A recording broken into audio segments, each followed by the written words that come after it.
오늘 우리에게 주신 하나님 말씀은 창세기 14장 17절에서 24절입니다. 아브라함이 그돌라오멜과 그와 함께한 왕들을 쳐부수고 돌아올 때에 소돔 왕이 사회 골짜기 곧 왕의 골짜기로 나와 그를 영접하였고 살렘 왕 멜기세덱이 떡과 포도주를 가지고 나왔으니 그는 지극히 높으신 하나님의 제사장이었더라. 그가 아브라함에게 축복하여 이르되 천지의 주제이시오 지극히 높으신 하나님이여 아브라함에게 복을 주옵소서. 너희 대적을 내 손에 붙이신 지극히 높으신 하나님을 찬송할지로다 하매 아브라함이 그 얻은 것에서 10분의 1을 멜기세덱에게 주었더라. 소돔 왕이 아브라함에게 이르되 사람은 내게 보내고 물품은 내가 가지라.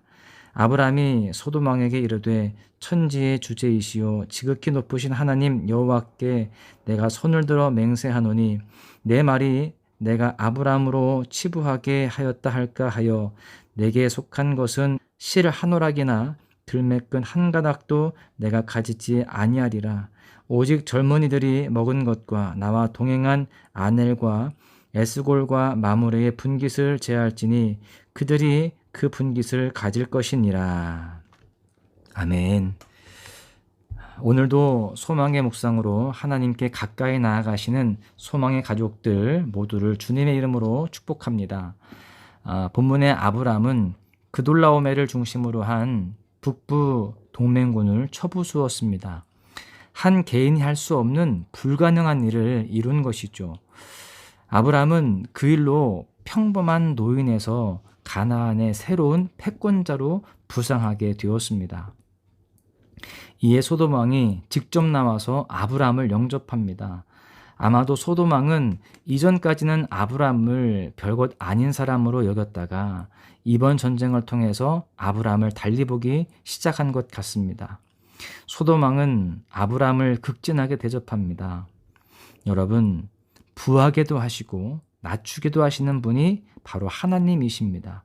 세상적인 방법을 따르는 것이 아니라 하나님의 방법을 쫓아야 합니다. 세상의 흐름을 따라가는 것이 아니라 하나님께 순종하는 삶을 살아야 합니다. 내가 나의 인생을 세우려고 하는 것이 아니라 하나님이 나의 인생을 세우시도록 나의 인생을 내어드려야 합니다.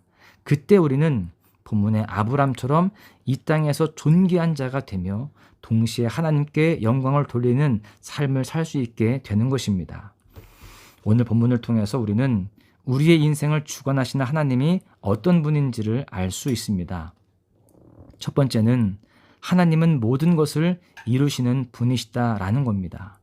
승전하고 돌아오는 아브람 앞에 살렘 왕 멜기세덱이 등장했습니다. 본문 18절을 보십시오. 살렘 왕 멜기세덱이 떡과 포도주를 가지고 나왔으니 그는 지극히 높으신 하나님의 제사장이었더라. 여기에서 살렘은 예루살렘을 가리킵니다. 그래서 멜기세덱은 예루살렘을 다스리던 통치자였음을 알 수 있는 것이죠. 멜기세덱을 설명할 때 지극히 높으신 하나님의 제사장이라고 합니다. 그런데 사실 멜기세덱은 아론과 전혀 관계없는 인물입니다. 그런 멜기세덱이 지금 왕이면서 동시에 제사장의 역할을 하고 있습니다. 이런 멜기세덱은 왕이며 제사장인 장차 오실 예수 그리스도를 예표하는 것입니다. 성경에 740회나 등장하는 코헨이라고 하는 뜻의 제사장이 본절에 처음 등장하는 것입니다. 시편 110편 4절에 보시면 여호와는 맹세하고 변하지 아니하시리라. 이르시기를 너는 멜기세덱의 서열을 따라 영원한 제사장이라 하셨도다. 또 히브리서 7장 17절에 증언하기를 내가 영원히 멜기세덱의 반차를 따르는 제사장이라 하였도다. 멜기세덱은 2000년 이후에야 이 땅에 오실 예수 그리스도의 모형이었던 것입니다. 그런 멜기세덱이 아브람을 축복합니다. 본문 19절에 보십시오. 그가 아브람에게 축복하여 이르되 천지의 주제이시오 지극히 높으신 하나님이여 아브람에게 복을 주옵소서. 여기에서 천지의 주제라는 것은 창조자 혹은 소유자라는 의미를 가지고 있습니다. 멜기세덱은 지금 하나님의 위대하심을 고백하고 있는 것입니다. 하나님은 또한 지극히 높으신 분이라고 이렇게 고백합니다. 멜기세덱은 누가 복을 주시는가를 명확히 알고 있었습니다. 하나님만이 완전한 복을 주실 수 있는 유일한 분입니다. 하나님이 이 세상을 창조하셨고 다스리시며 지극히 높으신 분이십니다. 하나님이 누구인지를 명확히 알면 복을 구하기 위해서 다른 대상을 찾지 않게 됩니다. 우상 숭배에 빠지는 이유는 하나님이 누구인지를 명확히 알지 못하기 때문이에요. 이 세상을 사는 동안 무엇보다 중요한 것은 하나님이 누구인지를 명확히 아는 것입니다. 본문 20절을 보십시오. 너희 대적을 내 손에 붙이신 지극히 높으신 하나님을 찬송할지로다 하매 아브라함이 그 얻은 것에서 10분의 1을 멜기세덱에게 주었더라. 여기에서 붙이신이란 단어는 위험으로부터 피할 길 없이 에워싸여 있는 상태를 표현하는 단어입니다. 즉 지극히 높으신 하나님이 대적들을 피할 길이 없는 막다른 골목으로 에워싸셔서 아브라함이 그들을 쳐서 물질렀다라는 것입니다. 여러분, 전쟁의 승패가 하나님에게 있는 것입니다. 전쟁의 승패는 전술과 전략 혹은 칼과 창에 있지 않습니다. 하나님이 전쟁을 주관하신다라는 사실입니다. 하나님은 이와 같이 모든 것을 이루시는 분이십니다. 두 번째는 하나님은 홀로 영광 받으시는 분이시다라는 겁니다. 본문 20절을 보십시오.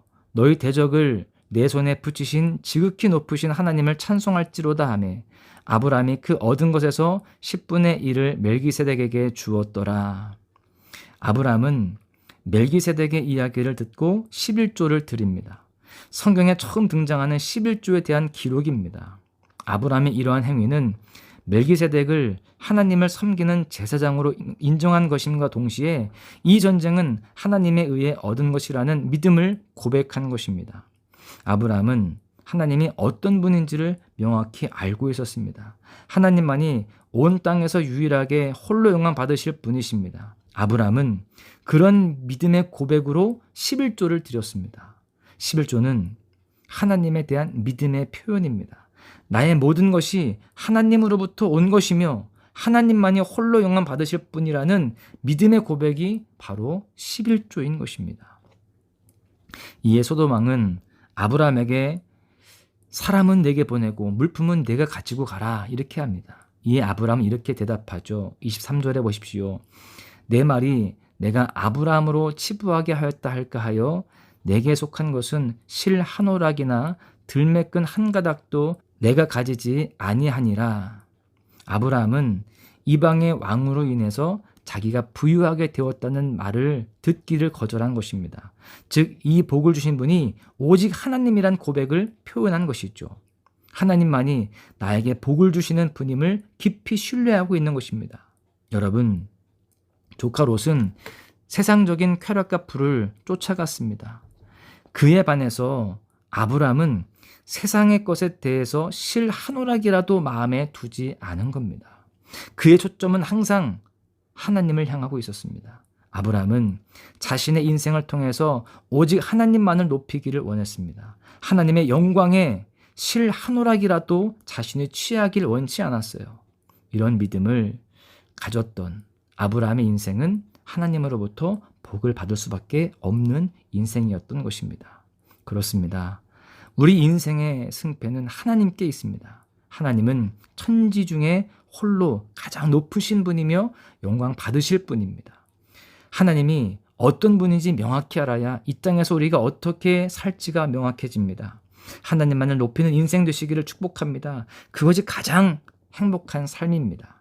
오늘 말씀의 교훈을 가슴에 새기시고 순종하심으로 하나님께 복받는 인생, 가장 행복한 삶을 살아가시기를 주님의 이름으로 간절히 축원합니다.